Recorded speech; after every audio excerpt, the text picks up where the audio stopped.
Hi everyone. Today I'm going to show you how to wire this rhinestone cup chain to a wire.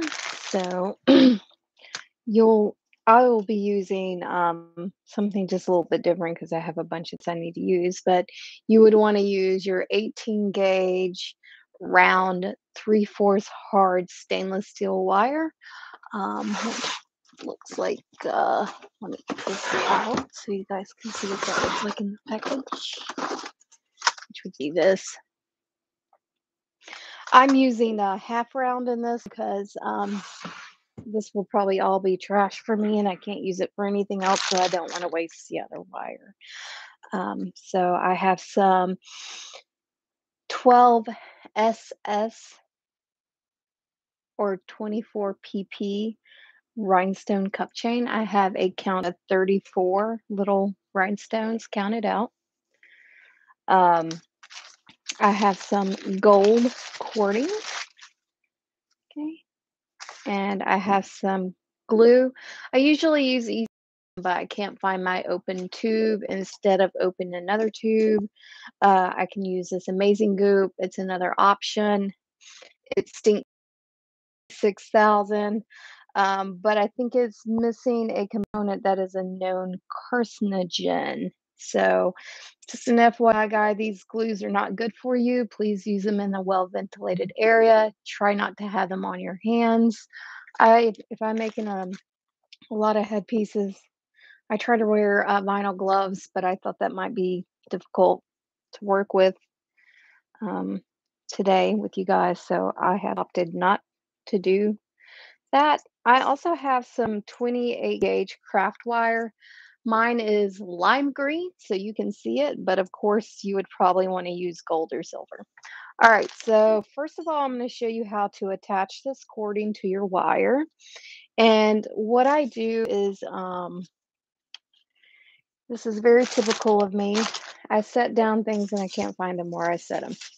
But, anyways, so this is how I start. I measure out what I need by counting out my rhinestone pieces. And this is really good to help you learn how to manage wiring, long lengths of wire. This is very short and manageable. Trying to figure out which way I need to move. Okay. And then what I basically do is just measure that against this wire. So I'll just take this little piece here and just, of course, it is all crazy and bending the wrong way. So you just s- extend the chain all the way, pinch and hold, move, pinch and hold, move, pinch and hold, move. I always leave a little extra just in case I do something weird. Snip it off. Okay. And then you're going to want to add the gold cording over it. And what the gold cording does is give that 20H gauge wire something to grip to when you're wiring this chain to this wire. So we do the same thing, just kind of put it over the top, slide it across here, okay, and then give a little snip, okay, and then expose that little cotton center and pull it out. Then you will insert your wire.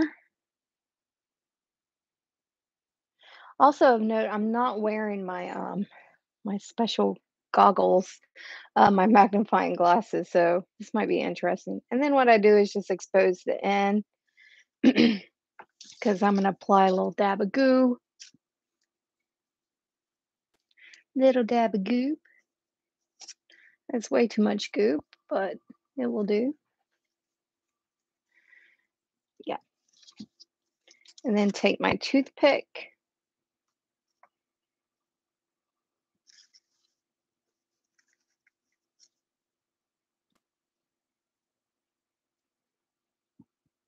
I'm coating my wire with it, and then I'm gonna slide it back and forth. I like to leave just a little bit of silver on the end. Hopefully you can see that.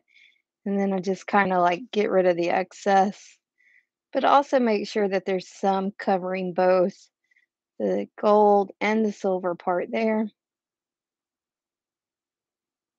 Okay. And then what I'll do is I will set this aside for sometimes an hour, but at minimum like 20 minutes. I want that nice and solid and hard. I did this before. I did the video today. So as you can see, it isn't going to pop off now. I don't know if you can. There you go. So it's like really on there good, and I don't have to worry about it sliding around or fraying. And we're going to do this in a minute. So for this 34, this is about 8 inches of rhinestone. Um, but for this 34 count, what I like to do, this is just a really rough measurement and it's really easy, is I use this chain to measure out how much of this 28 gauge I'm going to use. And I will use 6 links. You don't have to be precise because having extra is not going to be a bad thing too.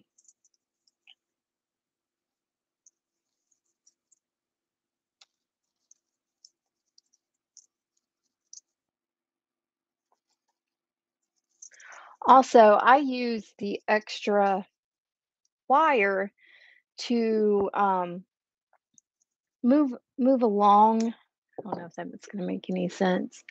Um, do I have a headpiece nearby? Let me grab one of these. So, this would be one of the little pieces, right?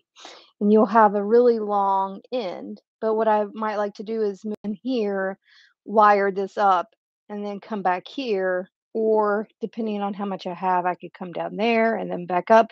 But I like to to end my ends in a place that's not in on someone's hairline.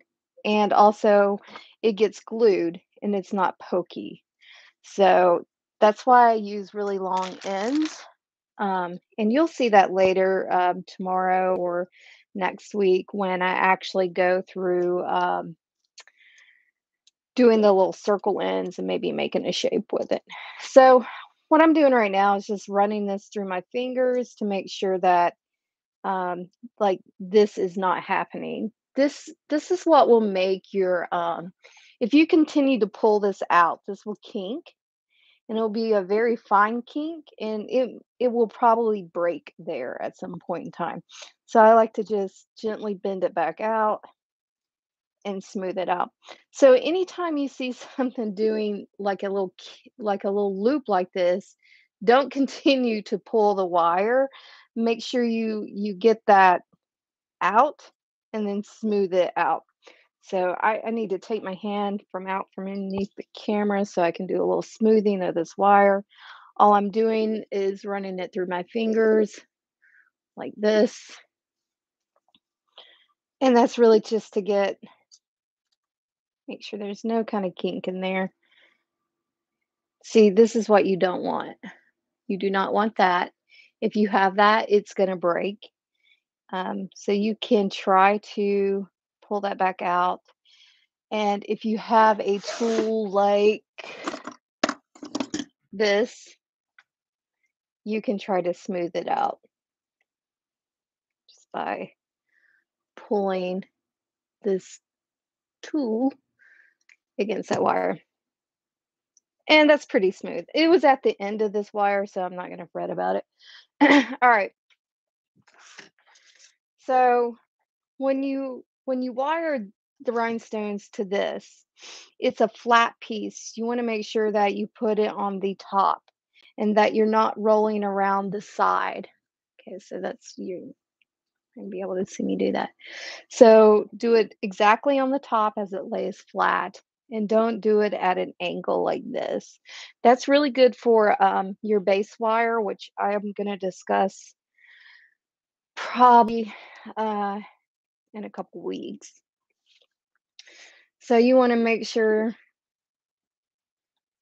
that you're going to put it on the top part. So I measure out again, um, 2 links on this wire. On the cup chain, sorry.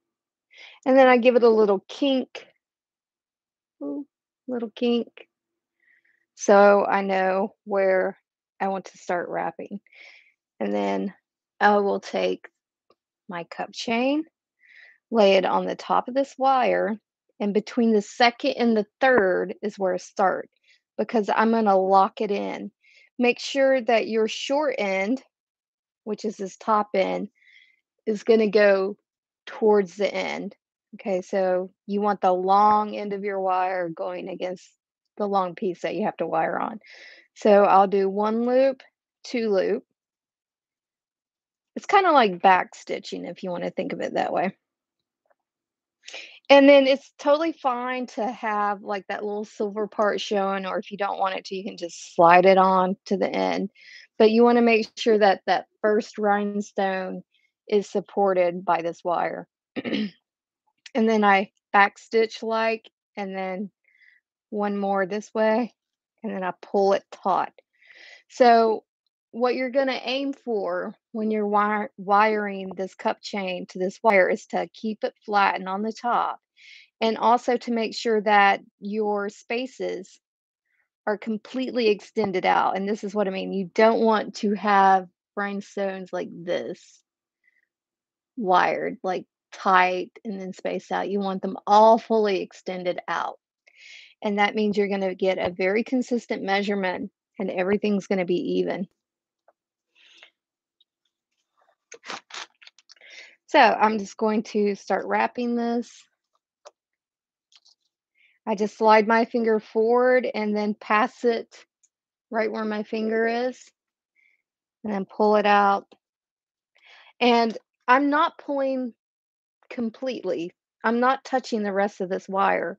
I pull out enough as I need, and then I'll grab close and pull tight the way that I'm pulling tight this way.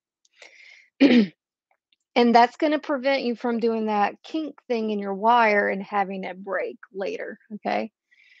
So I'm going to wrap, and then I'm just going to pull just enough to get it out of that way. I'm not pulling through all of this, meaning like I'm not touching this whole wire as I go through. And then I'll come back to be real close and I'll pull it tight the other way. And I also try to take the short end and put it off, like going that way underneath my arm. And that's just so it's out of my way and it's not like curling up on my wrist or something. All right.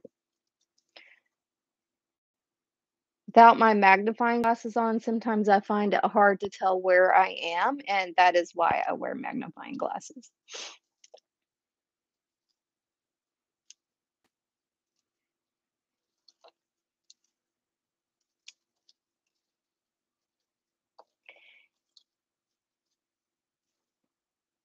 It gets easier the shorter this wire becomes.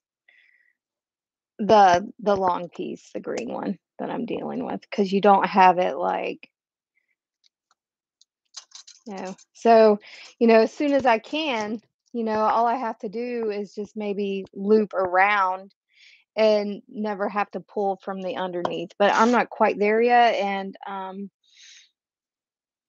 also doing it underneath this camera makes it more difficult for me because I'm trying to keep it in your view. So I'm still trying to make sure that that's on the top and not, starting to creep on the underneath or not trying to creep on the outside.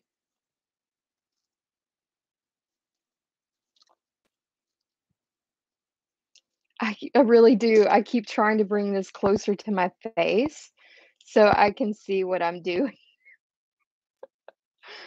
So this is a real challenge for me because I'm farsighted and my vision is not that great. Part of that's just, getting older.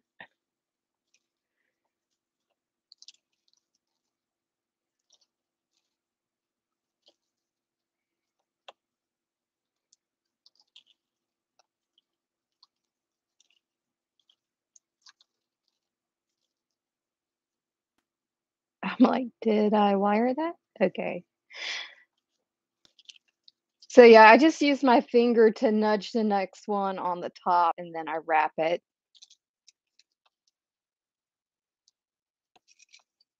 So, sorry, that pulled the camera out of the way. One of the things I'm noticing is, because this is a flat wire that, I'm probably trying to wire on the very edge of this flat wire instead, so it would be a lot easier with a round wire instead of that half round, but I wanna make do. See, yeah, it gets, like, super duper easy, like, I don't even have to take my hand off of this now. Not really, because I can just wrap it like this. So what I do is I stop about 4 rhinestones out. This is fine. It's a little bit more than 5, but I don't mind. And I usually I'm really super paranoid, so I always leave myself a little extra room because there's nothing worse than realizing that you cut something short when you spent that time to wire it, glue it, and wait. So it's definitely the waiting is more the issue. So what I'll do is now is I'll just snip it off, okay, and then I am going to goop the end. So let me get my little paper plate, put a dab of goop in here. This is a little bit different than the other side. And then what I'll do is take my, I get just a little bit on it, and then I really do try to shove it inside. And this is going to be so much easier if I had my magnifying glasses on, but I don't. So I really try to shove the tip in there and then pull it out. And then I just give it a little. This glue is probably not the best to use today. It seems like it's a little old because it's a little sticky. Instead of being more viscous, it's like dried up some. I've had it for a while and I haven't used it. Okay, and then I just lightly place that right on the top and I will finish wiring it. And on the end, I do a back and a forward. Okay, and then I will let this dry 20 minutes at least, sometimes an hour. I usually, try to make more than one headpiece and be in different stages. Like I've already got this part done on another headpiece and I can move on to another one, but that's usually like in the high season when I've got lots of orders. So another thing that you could do is it's not going to work with this glue. Maybe if I try a bigger glob, I can get some fresh glue and it won't be so sticky.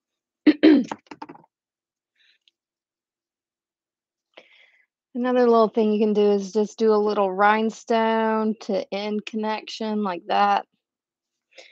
And then, of course, you can do the other end as well.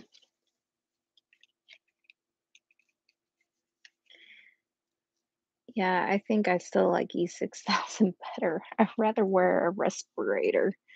So just do a little dabba dabba. I'm gonna even try to get under there too, just by swirling the end under there. Make sure that it's still going tight the other way. Okay, and that's really all there is.